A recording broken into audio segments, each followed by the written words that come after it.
So thank you so much to everybody in the Jugni community, as well to all the apes that are tuning into this AMA. Jugni is a project that has been making some noise since their launch. So again, going a little bit back to the origin, they launched on December 17th on Polygon. So I'm a big fan of Matic and what the ecosystem allows for projects. I know Anthony, who's one of the community members that's taken over, is a pretty big Matic believer as well. So Jugni, originally thought to be one of the founder of Polygon's cats, JT Kanani. They built up, had a crazy first 72 hours. I know Caesar shared it a couple different places. I know he posted on Kobe's and a few other channels. He has admin rights too, because he loved the narrative. And as we've seen, these pet projects have been able to run on a number of different chains, and it's often a mover when it comes to the meme coin kind of transition. But, after a little bit of time, they did get a response. The narrative was corrected. The initial kind of CA dev abandoned the project, and the community, being as strong as it was, decided to step up and take over. And, they've actually pushed past their initial first 72-hour all-time high recently, hitting 1.8 million, which, huge kudos to you guys and the whole Jugni community. I love what you guys are doing. You're super noisy when you get on spaces. You've been active almost every day in community VCs, different spaces. And the narrative here is really strong. So again, you've been able to incorporate a couple different things into the ecosystem just to give holders and users more value, like your Jugni swap and your coin flip game. Just something a little bit fun. And like I said, just a little bit of on-brand utility. So there's an NFT collection in the works. And for me, it's all about how people have responded to you when I've been on the spaces. And I think all of the other panelists that you guys have connected to, whether it's on CoinMerge or on Kidwald's show, have had a lot of respect for the ability for you guys to turn this around from that 40K dip it saw after, the CA dev abandoned. And I think a lot of them have actually even picked up bags and Jugni supported and really trying to help you guys out. So, it's clear that the narrative here is strong and the community has shown its colors in the last couple of weeks. So I'm happy to have you guys here for the AMA. Again, as always, make sure you guys are jumping into the community if you haven't yet. Do that research, pay close attention, but definitely a community that has earned my respect in the space, and I've been happy to add some support along their growth. So guys, without further ado, I will throw you the mic to introduce yourself and the Jugni community. Perfect. You want me to just continue to screen share this whole time, or you want me to swap off? Doesn't matter to me. It's good either way. Your call. Okay, cool. I think people have gotten a nice little look at the intro of the website, able to see kind of a little run through on the narrative from the website side, a nice little look at our meme right there with old Sandeep welcoming in the cat. And then the swap, the swap looks super clean. We did, some pretty good work with a nice partnership and was able to get an aggregator on there. So I'm going to go ahead and pull it out now. Okay, cool. What you want, Brian? You want me to start? You got it? I'll just introduce real quick. Sorry, I'm a little under the weather right now, so I'm a little coughy. I don't want to cough into the mic. My name's Brian. This community is amazing, and we just been trying to get all the VCs as possible. I just hopefully I don't cough into the mic and blow you guys' eardrums. We got amazing partnerships with Poodle. Shout out to everybody in Matic. They've been very helpful with getting us connected with individuals to help further the project, and the community is always loving every idea we can ever come up with. One of the things real quick with the swap is we've been discussing the community about potentially increasing the fee. Since there is no tax on the token, it's renounced. We can't change that. So we were discussing with the community as an option to increase that, and the community's on board with that, and that would give us more funds. Currently, is 0.1% fees that we receive, and it's been a lot of good action. We got 250 marketing funds from that. But if we had, even 1%, that amount would have been $2,500, which is a substantial amount of money. We could still need to get on CoinMarketCap, update the DEX tools, and so the community's on board. We're gonna definitely increase that most likely. And if you guys didn't know, you don't have to only use the whitelisted tokens on JugniSwap. You can input any contract, even on Ethereum, on any other chain, and you can use it that way. It doesn't have to just be something that we already have whitelisted. I think I'm rambling a little bit. I'm gonna get back to Al because I cough a little bit. And like some of that travel for work got the best of you. I know being on a plane or being up in different hotel rooms probably not easy. So I know you had mentioned on Monday you were kind of traveling. So rest up. I know the weekend's coming. Hopefully you can take that to feel a little bit better. Yeah, no, so I worked the midnight shift last night, so I got off at 6 a.m. So then just having to sleep too on top of that. And I think since it's just going around with temperature changes. Most definitely. Yeah, so you guys probably, you've heard the story. Dev kind of bounced out after the narrative change FUD happened. It was a pretty big drop in the market cap. So essentially the guy, kind of just bounced out at that point and was able to really come back in and see that we were taking control of, kind of the rating, kind of taking control of the community and letting them know that we, we're here to make sure that this works. We saw people in the community that were, diehard, willing to put their time and work in to get the word out there. So we hit them up in, the DMs and we're like, hey man, we're willing to take this off your hands if you're kind of done with it. We know it can be a little difficult, especially when you have no deployment wallet, like that. The reason that I even hopped into this, I've been around the block just a little bit in the blockchain space. And the only reason I would put my time back into something like this is if I saw that the contract was renounced, that there were no taxes that could go to any random wallet that they could dump on later, and that essentially the LP was locked and burnt. And so once we saw all these things and saw that even the deployment wallet, which, a lot of people, they can make everything look safe, and then they still have a little bit of that deployment wallet, and they end up dumping on that and kind of killing the project later on when they rug. Even that deployment wallet was burned. So, already making each token more valuable. So once I saw all these things, I decided, you know what, I'll go ahead and put my time into something like this. The people of this community deserve it. They don't deserve to just watch all their money dwindle away right now and all their hard work go to nothing. So let's keep pushing forward and continue to try to make this happen. And then we were able to get the support, through Anthony and his connections with you guys, hopping in, giving the calls out, showing people that we are something to watch. And then as we continue to put in the work with, our guerrilla marketing and upping the holder count, upping the member count in TG, getting more and more investors, it seemed like more and more people were like, okay, this is something that's not just going to die off. And we were able to continue to get more investment. So, our goal is to make sure that we provide something that is a fun and safe investment for people on the Matic chain, where they don't have to worry about getting us to 10 million market cap and some guy just completely dumping it all. Like, that's not even possible. Even our biggest whale, he couldn't do that much damage. Like, if it comes down to it and somehow this guy decided to dump everything, it really wouldn't even do that much to us. And the cool thing about it is all the people that are on our back, all the whales we've got, we're all in communication. They see how hard we're working.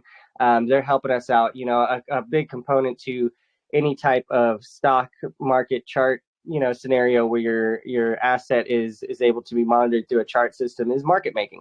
And when you don't have any supply and you don't have any funding off the bat because you took some project over from the dead and revived it, it's essential to build those connections with those whales and essentially get that help through the market making process. And they have our back. So that's something you don't usually see when it comes down to a project like this. You see people waiting to get out and get their exit liquidity, whereas these people, they're down for the long haul.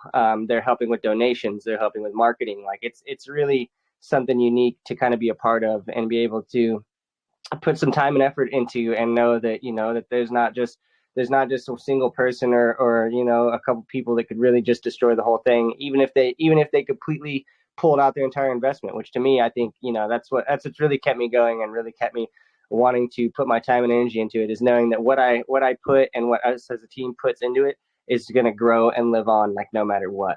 And so it's pretty cool to essentially have the opportunity to create something lasting and meaningful. And we want to take the investment that we've got so far. We've got this amazing community.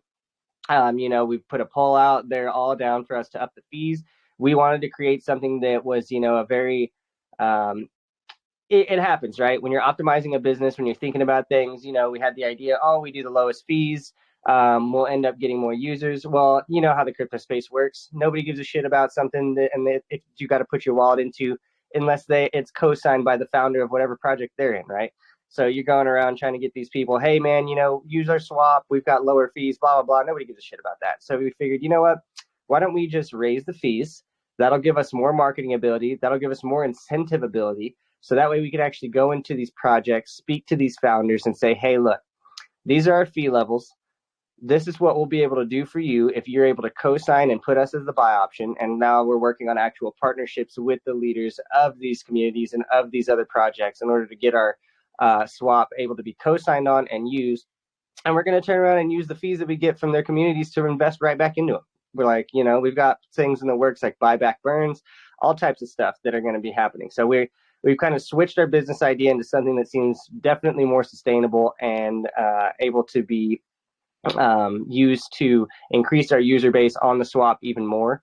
And so now we're just going to continue pushing forward and using the fees that we have coming in from the donations, from the coin flip, from the swap to keep our initial marketing going. And now we've got the artist, we've got a couple different options now to work with as far as artists on the NFT project. So, that's going to be our main stage where we get a lump sum back, whether it's supply or we decide to do it in Matic.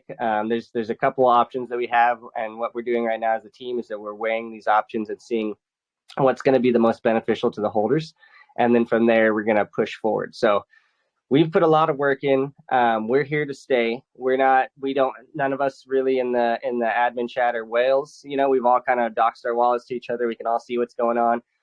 We're just hardworking community members that want to see something that people believed in continue to live on. And so that's why we do what we do. That's why we're in the spaces. That's why we're, constantly trying to work on partnerships. We're trying to get closer and closer to the Polygon team. We're talking to the right people. We're getting in the right rooms. It's all about just continuing to present ourselves as a project that, yes, is meme based, but is here not to just take advantage of people and use the meme to take their money. Like I personally never thought that that's what a meme token was supposed to be. I thought it was supposed to be a fun way for people to relate to a type of currency that they could invest in and play with and use on games and stuff. And it's been totally taken by this scam society and used to take advantage of people and take their money. And it honestly makes me sick. So one of our big things that we're working on is building a database where if you have been part of a trusted project, you're going to be able to input your credentials into our database. And it's going to set a new standard as far as when people come into Polygon. If they're not part of that database, if people are looking around at projects and they're not part of that database, there's going to be an instant question on whether it's legitimate or not. So that's kind of our step and what we want to provide. And we're not here to fuck around. It's mainly our thing. We want to have fun. We've got games in the works. We've got the NFT collection, which is going to be super sick.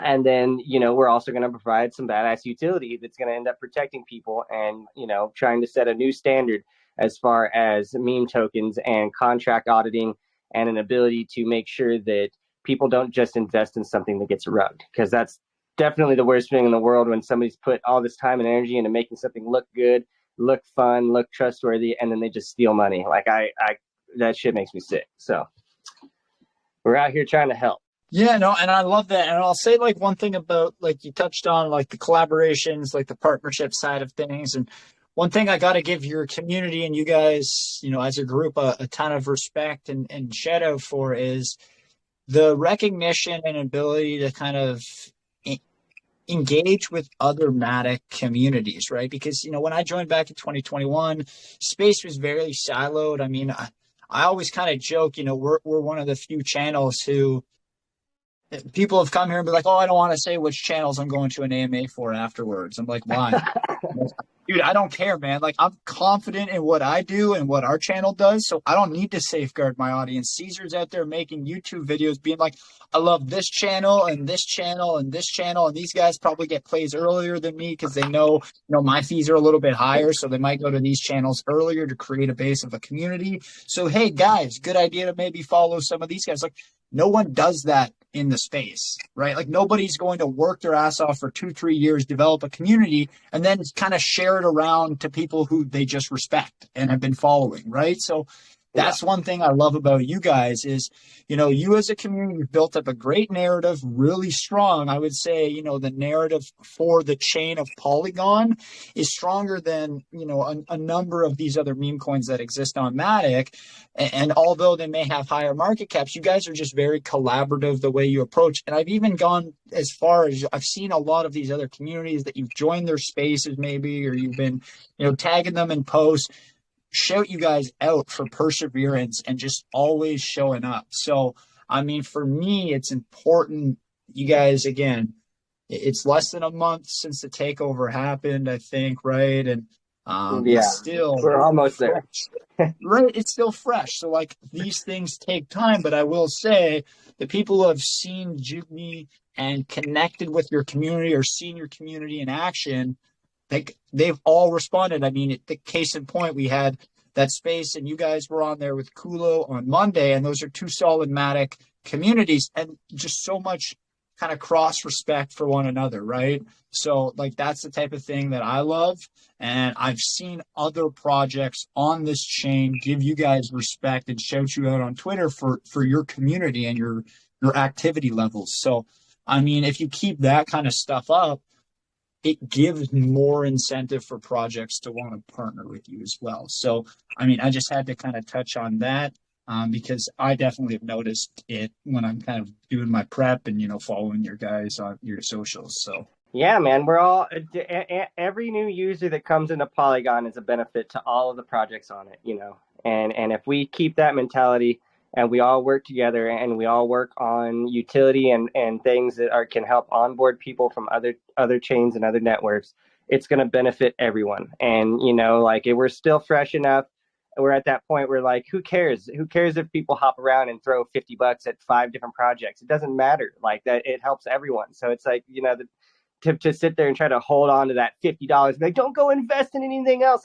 That's not going to work. It's not going to work for you, especially in these early stages of a network. So we get it. We're real people. We're not just random kids that figured out blockchain technology. I've helped start multiple businesses. I'm a music producer myself. I work at a nightclub where I get to present my music and my craft to people, every week. We know what we're doing. We're not out here just randos that are like, oh, I can make magic internet money off a meme. No, we understand the true side of creating a business and creating longevity, and the fact that partnerships, are part of that. And to me, I think it's just amazing, especially being a music producer and seeing how, in my life of going around in a community and building that following and going and hanging out with people and showing up for them when they need help. They show up to my shows and they show up and they come support. And so I get it. I've experienced this in the real world as well. And that's kind of why I've taken that and applied it to this digital side. And it works, man, because, at the end of the day, you got to be there for people. You got to help out.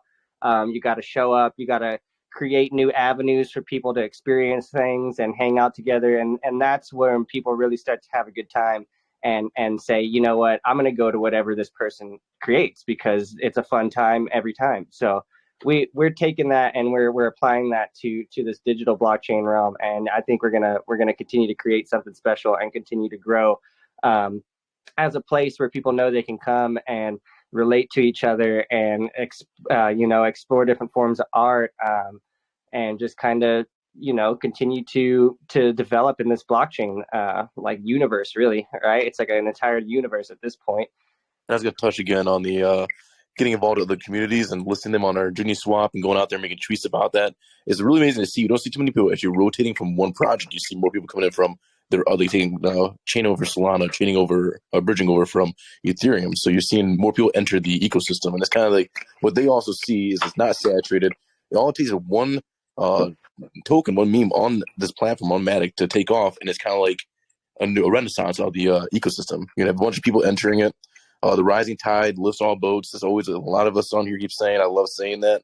And cool. Big shout out to them. Big shout out to Gone, Escape, Cone, all these memes on Matic. They have good teams. They're dedicated. And big shout out to Kulo. I reached out to Moon Daddy before we did our paid marketing because we just started rolling out paid marketing finally because we had more funds. And I reached out to him and he hooked me up with who he had used in our budget. He's like, I've used this guy in your budget and he's good. And so he gave us a good list of people to go for, and then more people are higher budget. So you set us up with that right away, which is, you don't see that. You're not gonna see that Solana. You're not gonna see other Solana projects. Hey, I've done this, it works, or hey, I've done in Ethereum. You never see that. It's amazing. That's the cool thing, right? Because I mean, maybe for people who have just jumped into the space within the last couple of months, you don't remember the mini soul pump that happened when Bonk initially launched, right? And I was laughing because it lasted maybe 8 to 9 days. If you guys remember that last year, everyone's like, "Oh man, we're going to Soul. Everybody get to Soul." And then like people were, it's just like a rug left, right, and center because there's no max wallets. People didn't understand that, and it was just like, "Oh my goodness, what is happening?" And then, fast forward end of last year, and the volume on Soul started to pick back up, and then you saw plays like Bonk, who was around and alive for maybe like, I think it was May that happened. Again, time in crypto just moves so quickly, it's tough to actually keep records, but I think it was like May, June, or even April where Bonk launched in 2023, and then it sat dormant for like 5-6 months, right? And then the chain saw a little bit more hype and traction coming to it, and then led by Bonk, and then you had like Whiff and a few of these other big memes pulling the volume, and then what do we remember happening? Well, Soul flipped ETH in like a daily volume count, which hadn't happened in, I don't know, like maybe ever, or at least like since the 2021 bull that hadn't happened, right? So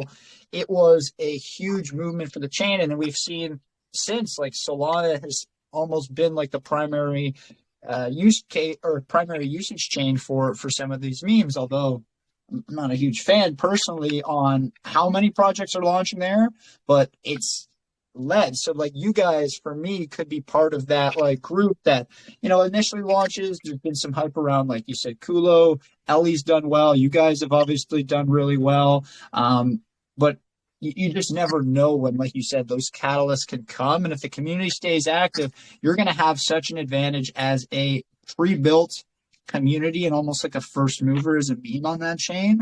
Like it's really cool just to kind of see. And again, the narrative here on, Jugni is embedded within Polygon. So, I touched on it a little bit in my intro, but I would love to go maybe 5 minutes through the actual narrative and origins of Jugni, because, like I said, if anything fits the Matic chain as a mascot, it is kind of this cat. So, yeah, it's the narrative is crazy. It's just funny how it all happened. Because everybody is on top of those founder pets, right? So the fact that the dude JD Kanani or whatever posted this cat on his lap, and then named the cat Jugni, and everybody was like, "Oh, this is the guy's cat," right? And so it took a while for that to even get scooped. Like a lot of these memes, a lot of the stuff, like they're not a meme that came out yesterday, right? They're a meme that's been around for a long time that somebody dug around and figured out, oh, nobody's really capitalized on this as a ticker yet. So this happened to be one of those ones that, the guy dug around. He was like, oh, snap, nobody's really made this into a meme yet. And at the time, the narrative was that it was the founder's cat. Didn't take very long after launch. And when, word started going around, people started asking, what is up with Jugni? What is up with Jugni? For the tweet to come out that, oh, that's actually not my cat. It's a cat that we found at the Matic Villa and brought in and nursed back to health. So at that point, the chart dumped, and that FUD came into the chat, and somebody was like, oh, look, it's not even the founder's cat, blah, blah, blah. And at that point, man, it was crazy as the community, we started bouncing around ideas, so what's the new narrative, right? What's the lore? And it's funny that this whole like Jugni lore hashtag started getting created by all these members in the community. And it ended up coming to the cat was abandoned on the streets, the blockchain streets, left to starve and fall fate to the elements. And it ended up being adopted by the entire Polygon community and brought into the Matic Villa, and now has been nursed back to health and has become Matic royalty. So it is a pretty sick narrative when it comes down to it, because it's true. Like the project itself did get abandoned by all these people who were invested in it simply because it didn't fit their idea of the narrative that it was the founder's pet. So it really did get abandoned into the blockchain streets. And we, as the community that is in Polygon, because we like the Polygon ecosystem, picked it back up, brought it into what we have created as our Matic Villa, our Telegram group, our safe haven, our Discord, our different avenues that we've created, and we've now nursed it back to health, and it is on its way to becoming Matic royalty. So it really is a story that has become real in this digital universe, and it's pretty awesome to be able to be a part of something where it's like, man, this is like something that we truly believe in. We truly are behind, like emotionally, passionately, because we see that we were able to take something that was essentially abandoned and nurse it back to health and provided a safe place to grow. And now it has gone and is growing out of our, that we no longer have to go out and feed it and take care of it. Like, people are now spreading it around themselves, and it's making its way into other communities on its own, and people are coming over and trying to figure out what's going on. So it's pretty cool, man. It's pretty cool. And I was going to say also, the term Jugni itself is massive in India. I mean, it's essence of life, spirit of life. It's got movies, it's got books. It's a mainstream thing out there. So the name itself is double narrative. It's the Matic cat literally was found in the Matic Villas. JD said it was part of the Matic family. So the cat in 2019 was established as like on the Matic Villa ecosystem. Now it's in the actual chain, lives forever. Like we always say, cats have 9 lives, but Jugni's gonna live forever. 0% tax, LP burn, contract renounced. It's gonna be here forever. And then just the term itself being so popular in India is another massive element there. So it's like double massive elements that is amazing to see. It's pretty rare and lucky. No, and I mean, pet narratives are great. We've seen them run, have a lot of traction, especially if you can kind of be like in that first, second mover category on a new chain. We saw it with those. We saw it with some of these other layer 2s that have come up. But, the narrative now for me, it's more unique. It's of the same mentality, but it's more, it's kind of like a one of one in the sense, like it's truly a mascot for the chain, was adopted and brought in to live in the Matic Villa, as you said. And, it's different.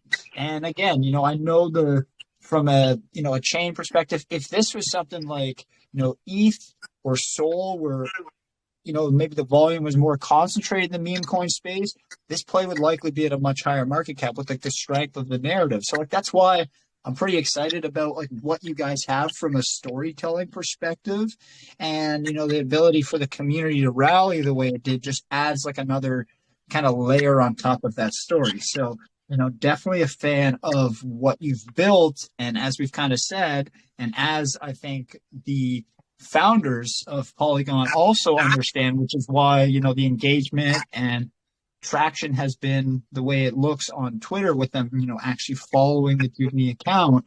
They understand that volumes can be generated and kind of catapulted through memes. So their support, and I feel like if you guys continue to maintain a good community and a good level of presence, like the support from those people won't go away, because they want projects on their chain to do well. Why wouldn't you? Right? So it's just going to bring more volume, more eyes, more attention to what they're building and what they've been building. And it's going to also add more value to all those utility projects. And, if people start to load up on Matic, look at the price of Sol since, this Sol run has happened, right?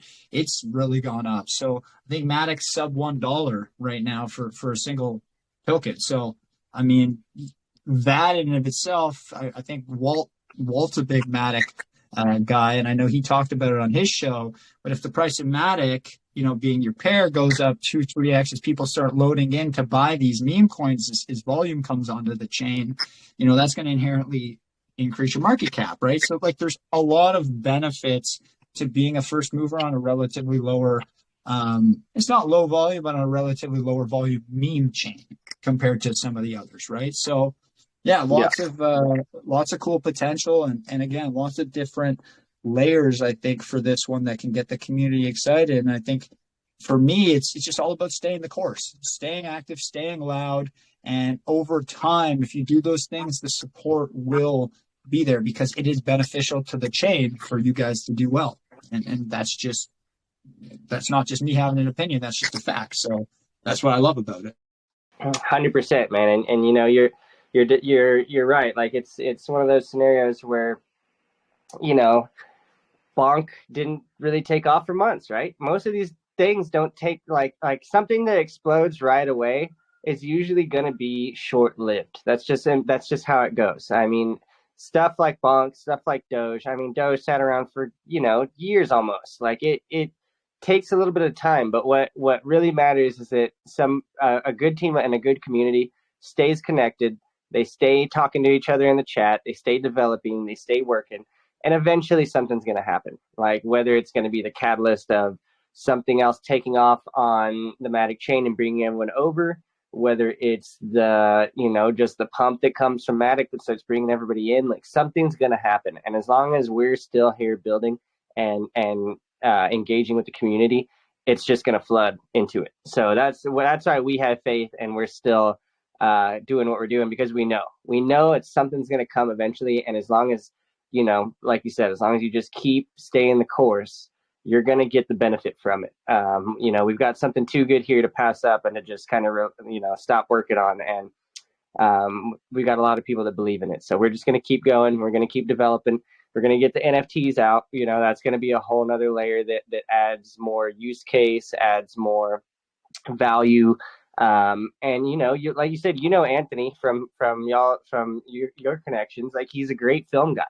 And so I believe that once we move more into our YouTube phase and start producing our sick video content, that he's going to have some really special stuff to be able to work with this narrative that's going to be able to be, you know, we're going to be able to run ads and stuff on. It's going to catch people's eye. It's definitely going to catch people's eye and bring them into like, what exactly is this? And when we're able to explain that story in a nice video format, it's going to be a great piece of advertising. So we're literally just still in the infancy stage, man. There's a lot of stuff in the works and a lot of ability for us to capitalize on this narrative and what's been created to run advertising and stuff on in a format that's not just trying to find a Twitter influencer. You know, like we're actually going to be able to run proper ads. I'm a big ad guy. I'm good at, you know, detailing demographics and stuff like that and getting the ad cost down really low for the most conversion. So once we get to that phase, man, it's going to be like a fire's lit. And again, Rob didn't touch on it. Oh, sorry.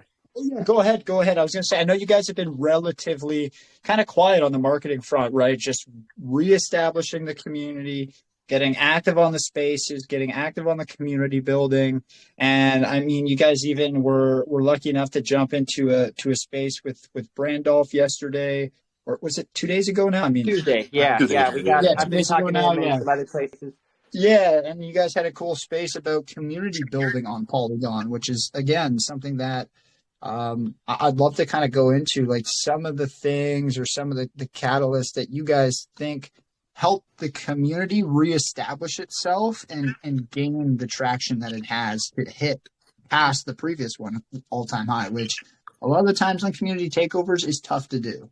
Yeah, I was going to touch on with Rob, actually, like all of us during this point of no paid marketing, just all guerrilla marketing, doing spaces, jumping into like even small, like 10, 15 people spaces, all the Polygon spaces out there, we're able to gain connections and credibility. And those people then started helping us out. So like that Brandolph, Rob over there, big kudos to him, was able to get Brandolph to come on a space, do an AMA with us, and just give us all the information that Rob's over there taking notes, asking all the questions we can need for our future NFT projects. Our launch. So he's over there because he has a successful chat project. So he's over there giving us free information that's unbelievably valuable for how to make a successful NFT launch on Polygon. And so that's basically what we're doing. We're just getting the background established. And then finally this week we started rolling out some paid marketing. We had a couple YouTube videos. We have some more in the works. And we're going to continue trying to do consistent marketing. And as we get more funds, as the fee goes higher with the swap, we're going to start getting to the higher level, higher tiers. But at this point, we've already, been around it long enough that when we reach out to somebody, they go, "Oh, we've seen them before," especially if it's in the Polygon realm. They go, "We've seen you in the spaces." So we just, in the past month, of just going out there and just shielding VCs, telegrams, everything, we've gained an ability to then get into connections with people for marketing without having to wait all this time and make sure that we're legitimate. They already know, like, oh, I've heard of you. You spoke, you did this. So it was just, that grind. It was a fun grind. I like the grind. It was really fun. I enjoyed that process a lot. Yeah, man, the community building aspect, like being able to, like, I'm a big networking guy. I've traveled around and played music and done lighting with a personal light rig that I own and stuff, and really just kind of like I've planted in different cities and different areas and kind of explored these places. And to me, networking is the most valuable thing you can do. Learning how to speak to people, learning how to relate to people, learning how to have a good, fun conversation and really just be a listener as well. Not just, hey, this is me, this is what I do, blah, blah, blah, help me out. Like, actually listen to other people and ask about them and their day and their life and how they've come about and what makes, them happy about being in this space or place or wherever it is. Those are just huge components that we've utilized coming into the blockchain realm. And it's much like to me, an electronic music style realm where it's not that many people. Like your average person on the street probably doesn't listen to the type of music that I make, right? Which, just like the average person on the street isn't in crypto. So it's pretty cool to have the kind of this digital playground to take stuff that we've learned in our real lives and apply it and see how it works. And it does work because we're real people. And when we get in these talks with these other guys that are also real people who are about the grind and the community building, they understand that. And they're like, you know what, let's work together, because there's not that many of us out there that aren't just money hungry, fake, PFPs that are actual human beings that like to interact. And so it's really gotten us in a position where we're on the right path, and we're just, we're not being too hasty. We're not being too like greedy, like, oh, we got to hit 200 mil now because I got to retire. Like, I just enjoy working with technology, especially blockchain technology, and I just enjoy talking to people. So we've got time, and we're in the right rooms, and we're talking to the right people, and people like Brandoff, and being able to come on and really kind of let us pick his brain and then explain his story and stuff. Like, it's priceless, right? So that's kind of just, it was cool to have that experience and get his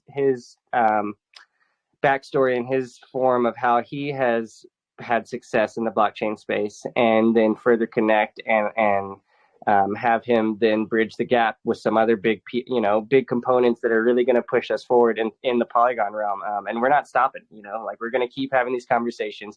I'm a pleasantly persistent person. Like, I will show up, I will call back, I will correspond. I'm like, look, like, this is going to happen one way or another, but I'm going to try to do it nice at first. And so I'll figure it out. I'll find the people, I'll get in the rooms, I'll have the talks, and we'll get that Polygon endorsement at some point. And now we're just kind of continuing to go through the motions, right? So yeah, the community building has been huge, and we really do appreciate people like yourself, Maurice, who have gone out to technically on a limb and listened to what Anthony has said and believed in him, that we have something special, and really given us the stage and the spotlight and the ability to kind of present to people that we're about it, right? We're about community on every level. We're about technology, and we just want to be a part of something cool as this blockchain revolution continues to grow into the world. And again, I think he's a big believer in the overall ecosystem, having built on it before. And I think for me, that's why I kind of connected, because I also like Matic. I always have. There's a few layer twos that, I've kind of always said I think have good potential. And, talking about that community and, some of the things you guys are going to do to further connect with it, including your upcoming NFT collection. Polygon itself in the history of NFTs has had some pretty large projects, housed there. Now, one thing I'm curious about is it seems like recently there has been a bit of a shift away from some of the NFTs on Polygon. Again, you guys may know more about that, some of the reasons too, but I believe it was the gods kind of shifted their collection over to Solana. And again, I think that was one of the primary pieces or collections that was previously on Polygon. So, just curious, like, what you guys are going to do to engage with the really deep roots that exist within like the NFT side of the Matic and the Polygon chain. Well, with Rob reaching out to Brandoff and the connections they have with the actual Polygon team that help and incubate, help launch projects, basically. Hopefully that itself is going to be a nice catalyst. I know they're out there trying to get more and more projects onto Matic, even though the guys left. I think that they're actually trying to get, looks like, Bored Ape Yacht Club over on the Matic. It appears they already tried to get the ape coin, so it seems like the first step necessary. But I'll let Rob knows a lot more about the NFTs than I do. I'm pretty ignorant on the NFTs. Not gonna lie. I'm not the most versed as far as the NFT realm. As far as the imaging, I've done more research into the music side and kind of like how to branch into that. But what I do see is, obviously, when you got people like the gods and stuff, I mean, Solana's where the money's at, right? Some of these guys are just going to go where the money's at. There's nothing we can do about it. There's nothing anyone can do about it. If they see an opportunity where there's a bigger base at right now, and these people want money right now, they're going to go put their stuff where they can make money right now. And I feel like that may have been what's happened with some of these transitionary moves that have been done by some of these bigger collections, but that's fine. That opens up more doors for us. That opens up more ability to kind of fill the gap, so to speak, by creating something special. And we, through our conversations and through our talks, we're in a couple rooms now with people that are part of the Polygon NFT team. I'm not going to say too much, but we're making that. We have the talks going, and these guys are the ones who are truly the the backdoor connection into making sure that what we produce not only is something that we want, that we think is unique, that we let the community tell us is what they want and is unique as well, but also something that's going to be beneficial and have a good standing and holding on the Polygon network itself. So we're in the talks right now. We're trying to figure it out. We've got our ideas. We're gonna bounce our ideas off them and say, hey, these are what we've seen that our community wants. This is what the research we've done and seen what works. What do you guys think as far as how to make sure that we structure this in a format that's going to be something that's around for a while, something that holds its value, and is something also still unique and not just like every other collection out there. So we're in the talks right now, and a big reason I love the Polygon chain is just for the the multi-chain, the aggregation ability, and what they're working on too right now with the ag layer and stuff. Like everything it's going to be in order to onboard people to technology, it has to be easy, right? Like the average Jerry out there needs to just push a button. Like he's not going to know how to go speed up a transaction and change the GUI, whatever the hell, and do all this stuff, right? It needs to be just like, boom, button, monkey push. Okay, now I trust crypto. Like, so, being able to be in a system where people are working on that's kind of why I'm in it, and why I want to continue building with Polygon. But as far as the NFT realms, like it is what it is. People move around, stuff happens. I don't foresee it as being something due to, because Polygon can't provide something technically other than the actual cash flow that Sol provides right now. I probably couldn't have said it any better. And I think, as you guys can continue to build, and like you said, these opportunities have slowly started to open up, and you guys are going to be able to utilize, some of these higher fees and maybe able to even incorporate some additional, fund generation into the project through the NFT collection and whatnot. The awareness that you guys can create through the NFT raise, as well as, the funding that it provides, can help you guys just push this to different places. And I mean, it's the unfortunate side of this space, but, not the sense that money talks, but you need to be able to kind of get the project into certain places, and then hopefully the message and the narrative that you have connects, and it becomes worthwhile, and you get that good ROI. So you guys are coming up to an exciting time for the project, being that it was very grassroots, especially in the first week or two after the takeover, as you guys kind of really just established and worked out a game plan moving forward. Yeah, man, and it's going to open up a lot of doors with the NFT ability. Like you said, we're going to be raising the fees on the swap initially because our community is down with it. Like they're donating, they're playing the flip game, but they also love to trade. And so the more that we develop our swap site with different abilities for trading tools, like that can all come once we have funding. And so in order for that to happen, we have to be able to get it in a rate that is actually feasible to turn around and reinvest. And so, essentially, like what we foresee down the line is like you hold an NFT, you get no fees, right? So like we have a lot of things that are going to be coming in place where like people are going to want to use our swap and our site because of the tools and the stuff that are on it. And then if you hold an NFT, you're just going to get benefits and you're going to get other perks. So it's going to be pretty cool. We're going to have a couple different collections that come out down the line. We're going to start small because we want to make sure that the value stays up. We want to make sure that it's exclusive. We want those Genesis holders to feel special. Like this, it's nothing like being at a VIP table with the girls dancing and the bottle service, and you're just feeling like a boss, right? So I get it. I know this exclusivity VIP special thing is a perk and a benefit to owning some of these Genesis collections that some of these people have created. And so we're going to implement some of that, but we're not going to keep it that way to where that's the only people that can have it. It's just going to be like, look, if you believed in us in the beginning, if you were able to be there and be one of the first people to invest, you should get a perk from it. You should get something special. So we've got some cool stuff in the works, man, as far as what we want to do with NFTs based on what we've seen go down. And it's going to be sweet. It's going to be sweet. So it is cool to move into this side now where we're finally like, okay, we finally got a little bit of funds that we can pay for some marketing, man. We're not literally having to be up, 16 hours a day raiding and doing this stuff anymore. We can come in and raid when we have time throughout our day.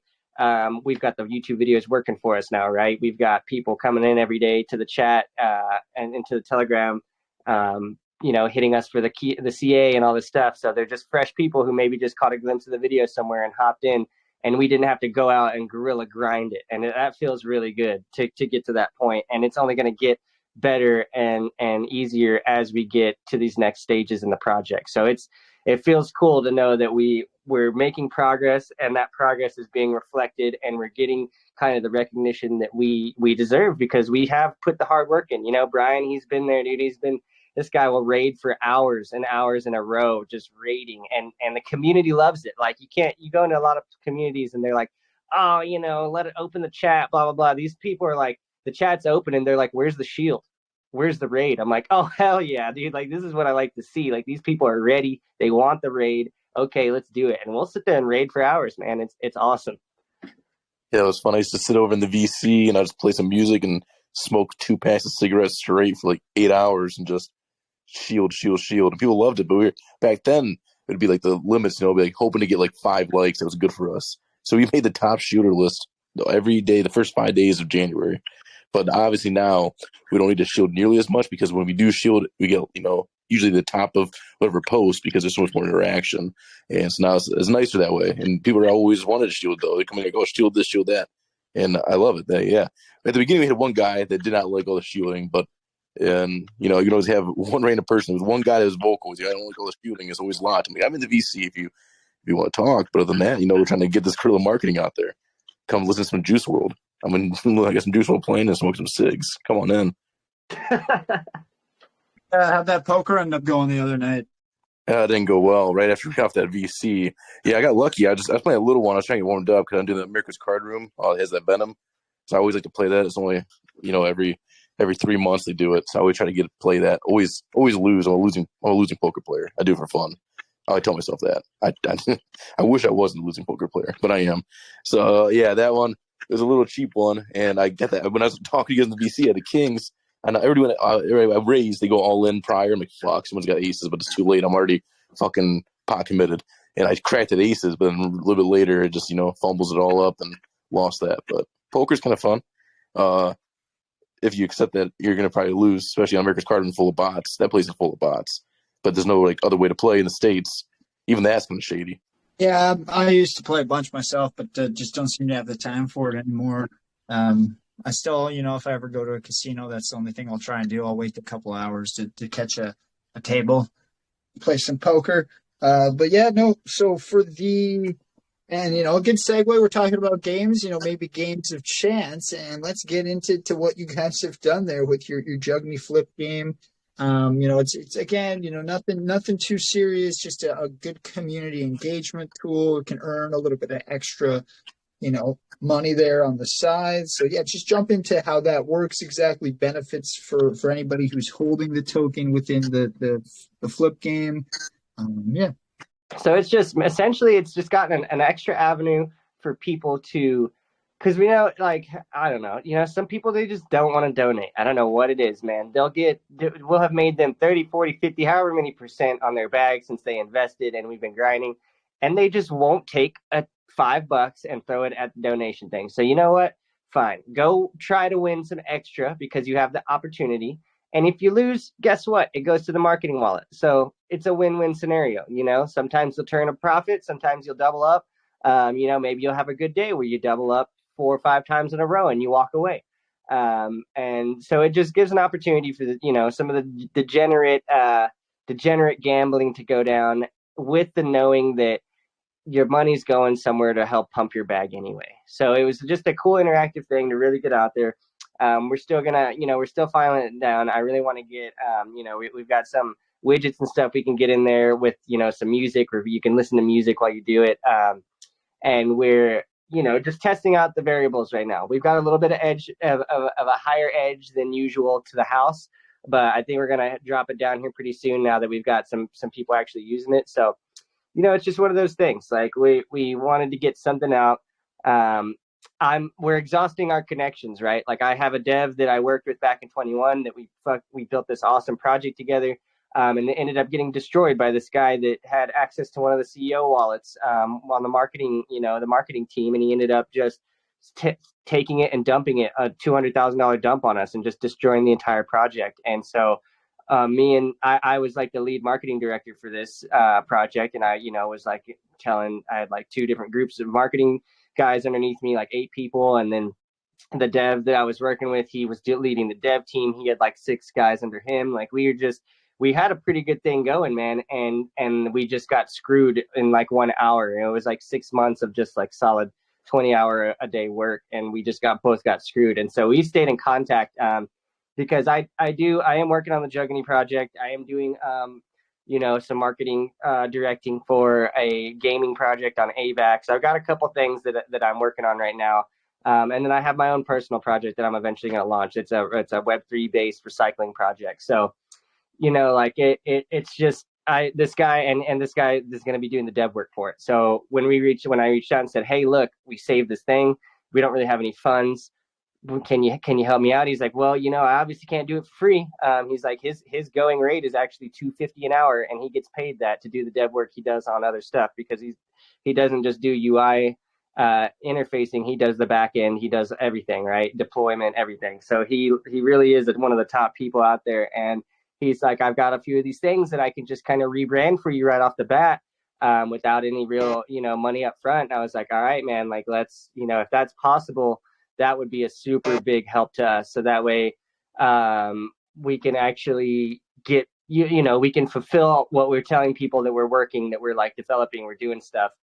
And so he, out of the kindness of his heart and the belief in what the project that we're creating, he went ahead and just, hopped on. He got the website ready, he got the swap, everything integrated, and then he was able to rebrand and give us this coin flip. And I really do thank him for being able to do all this stuff without essentially any upfront pay, man, because that doesn't really happen in the space. And the flip game right now is nice and low, so like there's no risk of you like getting completely screwed. It's 5 Matic max and the equivalency of Jugni. There's a little, about $4 a spin basically. So it's a little fun thing. We're going to probably increase the max bets and make the odds a little lower eventually. We had to do it at 5% house odds originally, the 1.2, to make sure the contract doesn't run out when it comes to the flip game. So it's kind of like a little thing to make sure it wasn't going to run out. And then as time went on, we can adjust that. And so now we can probably adjust it, and hopefully we're going to have some stuff in the works to kind of promote more usage of it. And another key to that is it receives a good amount of Jugni itself. Like that's we get more of the available supply, which allows us to do, further things. All the good things out there, staking, burning, eventually centralized exchanges, all the things that require liquidity of the supply. So that was a key behind that, is if we get more and more things to give us more supply to then be able to do what everybody always loves. And this all coming from a token that had no tax and no funding at the beginning. So it's pretty wild. I'm excited to see like what that can do just from like an engagement and yet even from like a micro, fee transaction perspective. As volume or usage grows, it can still really benefit a project where it is more community managed, especially considering like what happened with the previous dev. So that's great. And then a little bit additional info, because I know we kind of covered the swap up front and how you guys have set that up, but just wanted to go into a little bit more detail on the Jugni swap and what projects or communities need to do in order for that to be kind of integrated into their communities or into their projects. So we got a good shout out to Sasha and the team over at Poodle Exchange. They reached out really early on during the takeover and started working with us to create the aggregator. So it's a nice aggregator, postal pools. So it's actually faster. You can swap on there extremely fast compared to quick swap and everything else. If you want to get a launch or something, it's amazing. It's got lower fees currently. Obviously, it's most likely going to change, but it still gets better token value than you get from a quick swap. Or even if you go use Pancake Swap, you can use Jugni Swap on Binance. You can use on Ethereum, and it still gets better token because it pulls from different liquidity pools. Instead of usually when you buy from usually Uniswap, it pulls from that one pool. If you buy on a quick swap, that one pool. This will use the V2 liquidity and the 3-4 different pools sometimes and get you the best value through the aggregator. And so we love it that it goes fast. It's amazing. People love to use it. I've been using it ever since. It's amazing. And then the goal now is, since we're more established, we get free listings originally to the bigger names like Kulo, Gone, all the bigger names. We tweeted it out. So now that we kind of established the narrative that this is a pretty good thing to get on, and people do get excited about getting on it, they pin it in the chat. Their community uses it. Now that we have that, now we can reach out to newer projects that are legitimate. We're gonna make there's a project that was launched earlier today on Matic, wasn't legitimate. We're not going to list it. Obviously, I'm not going to name them. They weren't legit. There was a project launched earlier. Horrible. Don't get into it. Usually it's pretty good faces in Matic, but that one wasn't. So usually we make sure it's a good face to do all the checks we need to do, go through the poly scan, everything. And if it's legitimate, we believe it to be legitimate, we'll reach out to them now. And another further goal would be just having a listing fee. So we'll list you on Jugni Swap, make a tweet about it, promote it to 50 some amount of money, and then that would be additional funds towards the marketing. Just from now that we believe that Jugni itself kind of seems like a mecca for growth. People want to be on that swap. So that's, we feel like we got a nice little brand on the swap as itself. So we're pretty excited about that. Yeah, I like what Sasha and the guys at Poodle are doing. I know a couple of our community members here have been pretty early investors over there. I know a buddy of mine, Lineside, one of our community members, has always kind of supported Sasha and the team. And yeah, I'm happy to know. And I know it's their white label solution, but yeah, I love what they've done. They've had pretty good staying power on the space too. I think their project's almost 2 years old now. I think it was mid 2021 or 2022 is when it kind of launched, early to mid 2022 initially. So again, good partner to have in the early stages. And I know that you guys have also been white labeled around, through other partners of theirs. So, if the Poodle swap is integrated into other projects, if I'm not mistaken, Jugni, because of that partnership, is white labeled to any other project swaps as well, right? So you guys can actually get some really good growth potentially through avenues you might not even know exist, or projects that you're not really tapping into yet. So yeah, it's nice also when people use the swap. So Astronaut Swap out there, shout out to the Punkus Stonks out there. I think it's wrong. I'm tired, but shout out to him, Limitless, all the other ones that use the reskin of the Poodle Exchange.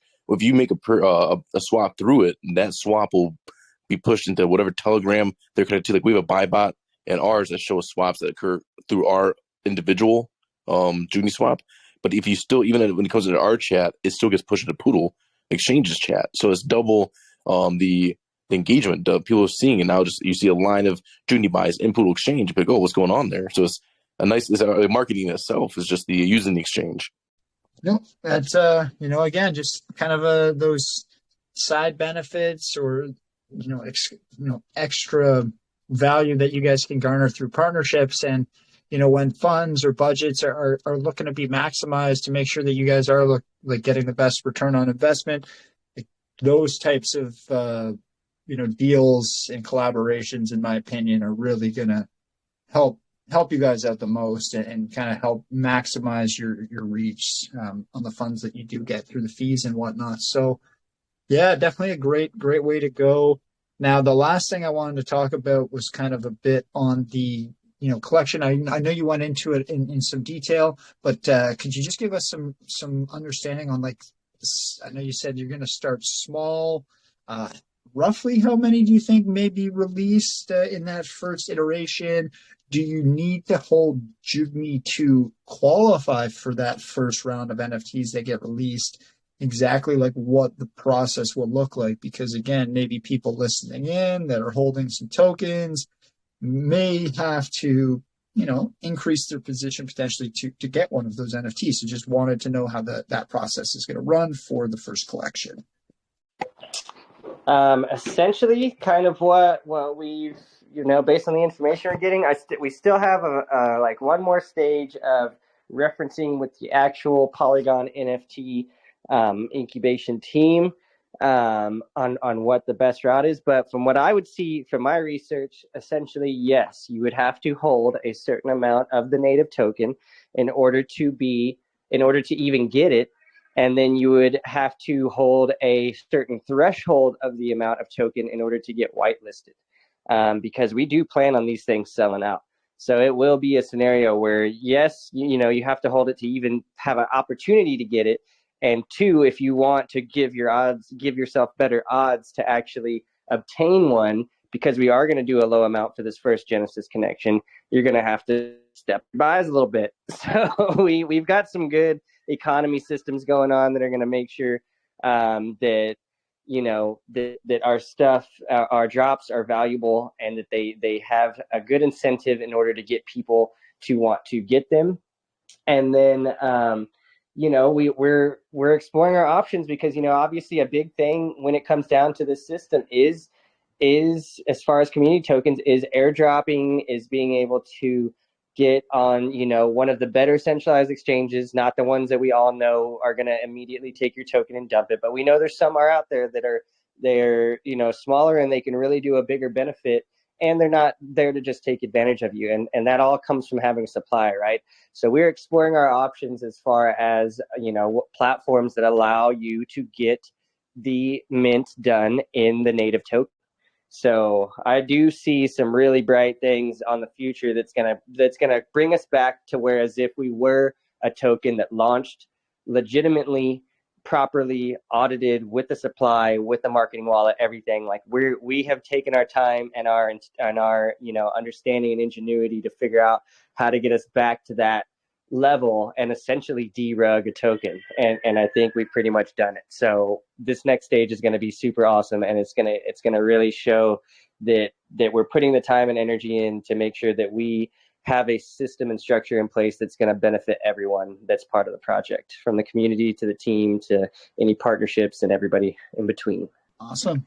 I appreciate that. And, it makes sense to kind of scale it. And obviously for myself and everybody else listening in, just make sure you stay active if you're not already in the Jugni community, so that you can follow along as updates come out and understand how to participate within this, this upcoming collection release. So, I'm really excited for that, and what it can do also from a, injection standpoint with funds to the project. And, being that it was very bootstrapped and, during the transition, you guys have done a great job. And, it's some of these additional support mechanisms and spaces and partnerships you guys have had. Like I said, when you guys go on a space, has always been a very positive kind of comment or feedback back to you from all the other panelists and even from other projects whose spaces that you guys have joined. So it does seem like you bring a great energy and a great vibe when you guys go out there, and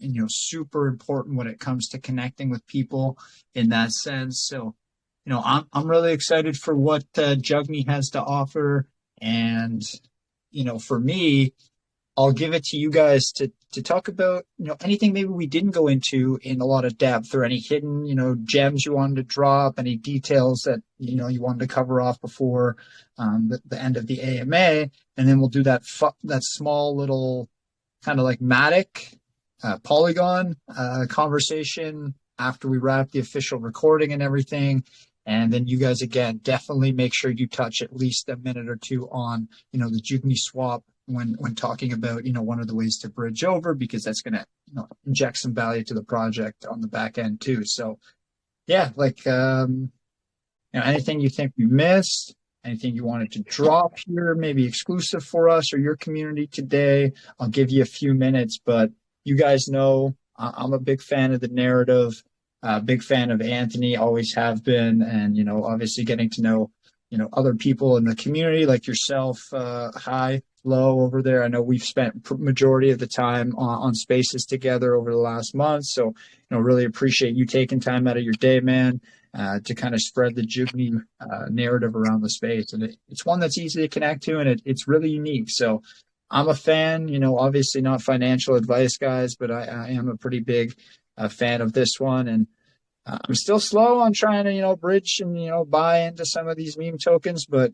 moving forward, I will be following along and looking to take a position up in Jugni, and hoping that we can see these catalysts come forward for the Polygon chain that we've seen for others. And once the volume starts to come in, it's pretty fast and furious when it happens, and you always want to be looking for projects that are building before the hype comes. That's important, because so many people will look to capitalize on the hype to take advantage of you. But if people are there before that happens, it's kind of like the old joke, you want to meet a girl before you make your money, right? No, I definitely feel you on that. Man, I feel like I feel like every time we do one of these spaces and one of these AMAs, we really just get it all out. Like, you guys are good at asking the right questions. You guys have been doing this in a format long enough to understand how to provide a good user and listener experience for your audience. And so, we've really covered pretty much everything. I think one of the big gems and one of the things that we have the opportunity to do, and which is why we've really sat down and debated as far as a team whether we are going to even poll the community for a potential fee change, is because we do have access and ability to a pretty much built out staking platform that can easily be rebranded, and all we're missing is supply. So if we can get this done, and we can get the communities and get some partnerships going where they're using the swaps, and we're able to get these these native token supplies in, we have a pretty, it's going to be a pretty easy, pretty good, swiftly implemented system where we can start staking. And I know, a big point of DeFi is being able to take your money and park it in somewhere where you can build interest on it. And so once that staking platform is kind of tailored, it's rebranded to us, there's a lot of different variables that can be changed. There's a lot of ability to then be able to stake NFTs. Like, there's so much, so many opportunities that can come out of this. And so between upping our fee a little bit on the swap to gain a little bit more supply a little faster, we do have the idea in mind about dropping one of these collections on somewhere like Comet that will allow people to purchase it in Jugni, and then at that point, protocol, so now people understand that this is a system where they don't just have their money sitting it hoping that they're going to make some more off of it, like they're actually going to make a interest off of it. So it becomes more of like a safe, stable savings account for people that maybe aren't so much into the trading and the volatility. They just trust us, they see that we're building something cool, and they're like, you know what, this thing gets me a certain percentage APY, I'm just going to take my cash that I would just have sitting in a bank account that would get me a quarter at the end of the year if the bank even wanted to give me the quarter anyway, and I'm going to park it in here. And I think that's just going to make us much more stable and a much more viable option for people as they move into the Polygon ecosystem. So I think that's one of the big gems right there, is that we are very close to figuring out and getting our supply back, and then we will immediately implement a staking protocol. On the staking side, would it be more short or long-term plan on that? Because I do find like staking is good if it's in like incremental breakdowns, and because it becomes so tough to maintain over, you know, a 6 month, a year-long period. But if you're doing it for like, you know, every 3 months, maybe you guys launch a stake where once a month, every 3 months, people can stake and earn some kind of cool benefit, which coincides with the launch or release or something that happens. That's where I like staking, because it kind of allows a team to forecast and predict to a certain level what their floor will look like around big news, and, you know, try and mitigate sell pressure around, you know, the buy the rumor, sell the news type stuff that happens in this space so often. So, you know, I do love staking when it comes to short or incremental rewards around announcements to lock up and allow teams to forecast what their floors will look like to push additional legs. But longer term, you know, it does complicate sustainability for the token and sell pressure. So just kind of trying to get your thought process on what it would look like. You know, that's actually something that we're still talking about as far as the variables on that. But you brought up a really good point that I just wrote down, because that is something that would be super.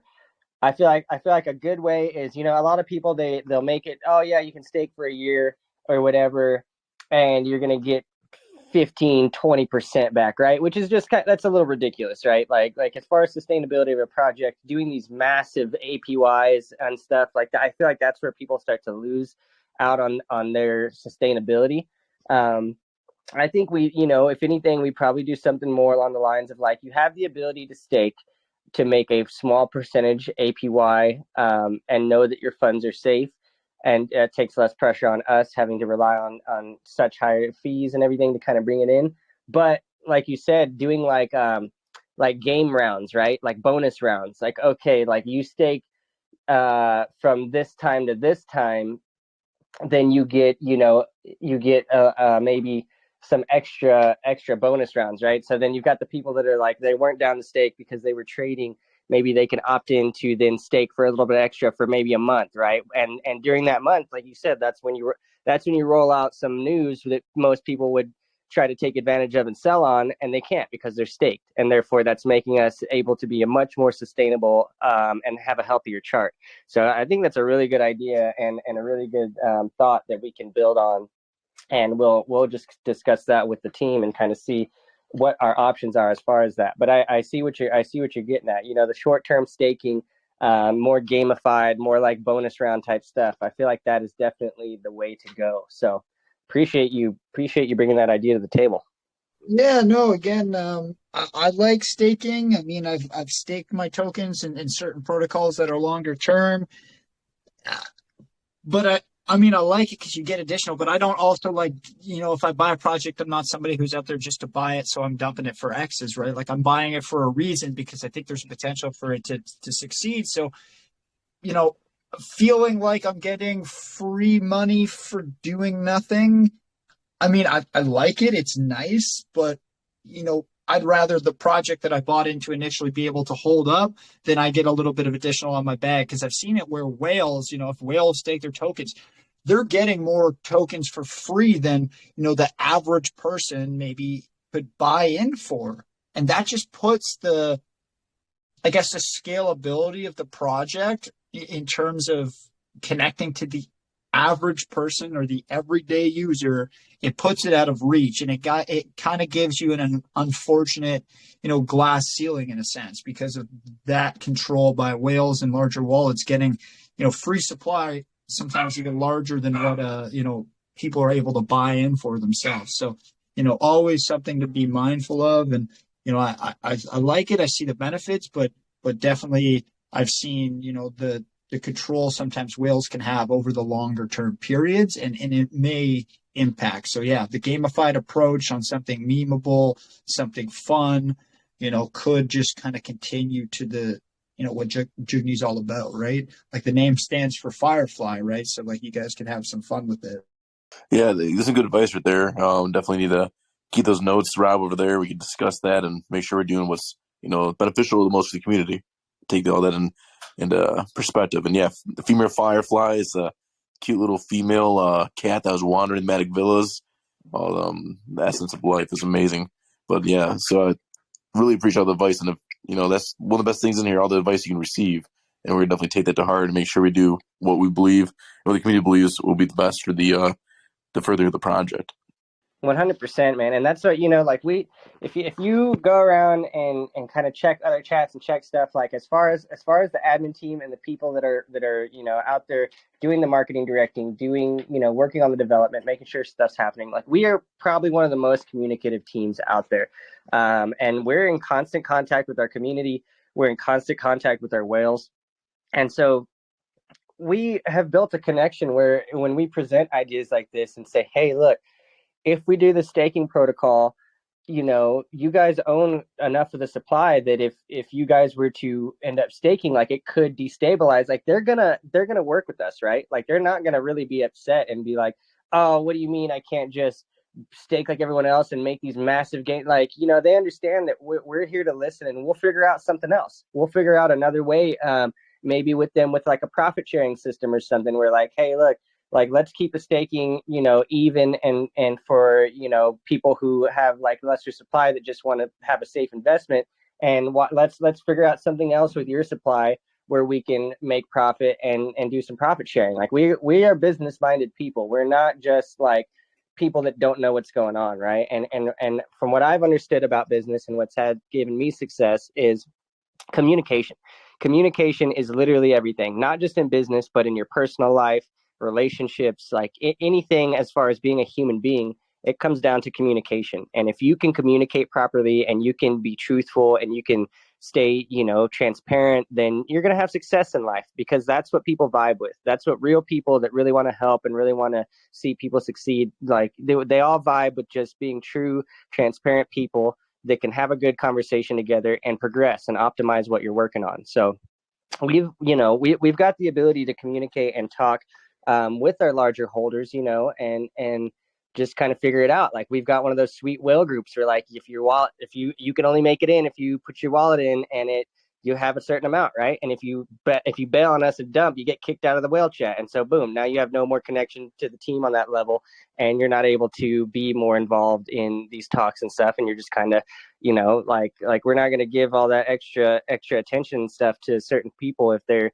just going to be out there and bail on us, because we understand that, and this is just business anywhere. You go to any business that has a stock or stock option out there, there's a board of directors, and those board of directors is usually the top investors. And that's just how it works. Like if you do not have communication with the top investors, at any point, anyone can destroy your entire company. This is just the way business works. And we understand this. And so we have built a level of communication where as these things come up, as our ideas are developed, we can talk with these larger investors and say, hey man, this could present a problem of sustainability. Let's work something out. And they're going to be there and they're going to talk with us and we're going to figure it out. Awesome. Well, again, guys, like, really love what you guys are building up over there from a community perspective. Obviously showed good strength of community to do what you guys have done from that, 40K dip that you saw post narrative change. And as we kind of talked about in the space, and I think everybody on the panel and even a few of the other projects actually chimed in from the different spaces we've been on and said like they would agree, like the narrative is actually stronger now, and it's a bit more unique in the fact that you guys didn't just, the community didn't just fold up. Another one could have easily launched with a different narrative, right? But instead you guys strapped in, rebuilt, and, we're coming up to a month since that's happened, and you're still holding over a million market cap. And again, Matic really has not popped yet. So you know, if you guys keep building, the community stays active. We've seen it on other chains, you know, that first mover group, when the movement happens, you know, has seen some pretty crazy gains before across, you know, ETH, Sol, BSC, whatever it is, the kind of the trend is similar. So again, not financial advice, obviously, guys, but I like the potential here with the narrative change and with the community as strong as it is.